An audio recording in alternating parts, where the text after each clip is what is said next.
নোয়াখালী কবিরহাট সরকারি কলেজে ছাত্র শিবিরের গণ ইফতার অনুষ্ঠিত। আশিক আল আমিন, ক্যাম্পাস প্রতিনিধি। পবিত্র মাহে রমাদান উপলক্ষে সাধারণ শিক্ষার্থীদের সম্মানে গণ ইফতার কর্মসূচি পালন করে বাংলাদেশ ইসলামী ছাত্র শিবির নোয়াখালী কবিরহাট সরকারি কলেজ শাখা। আজ রবিবার 23 মার্চ কবিরহাট সরকারি কলেজ মাঠে কবিরহাট কলেজ শাখার সভাপতি সঞ্চালনায় এ গণ ইফতার কর্মসূচি অনুষ্ঠিত হয়। এতে প্রধান অতিথি হিসাবে উপস্থিত ছিলেন বাংলাদেশ ইসলামী ছাত্র শিবিরের কেন্দ্রীয় কার্যকরী পরিষদ সদস্য ও নোয়াখালী শহর সভাপতি হাবিবুর রহমান আরমান। প্রধান আলোচক হিসাবে উপস্থিত ছিলেন বাংলাদেশ ইসলামী ছাত্র শিবিরের নোয়াখালী জেলা দক্ষিণ সভাপতি হাফেজ সাইফুর রসুল ফুহাদ। বাংলাদেশ ইসলামী ছাত্র শিবিরের গণ ইফতারে অংশগ্রহণ করেন কবিরহাট সরকারি কলেজের শিক্ষকবৃন্দ।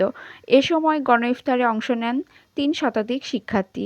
প্রধান অতিথি হাবিবুর রহমান আরমান বলেন, রমাদানকে মহান আল্লাহ রাব্বুল আলামিন সম্মানিত করেছেন, মহাগ্রন্থ আল কোরআন নাজিল করেন। অতঃপর প্রতিদিন অন্তত কোরআনের একটি করে আয়াত হলে অনুবাদ সহ পড়তে হবে এবং নিজেদের ব্যক্তিগত জীবনে এর বাস্তবায়ন ঘটাতে হবে।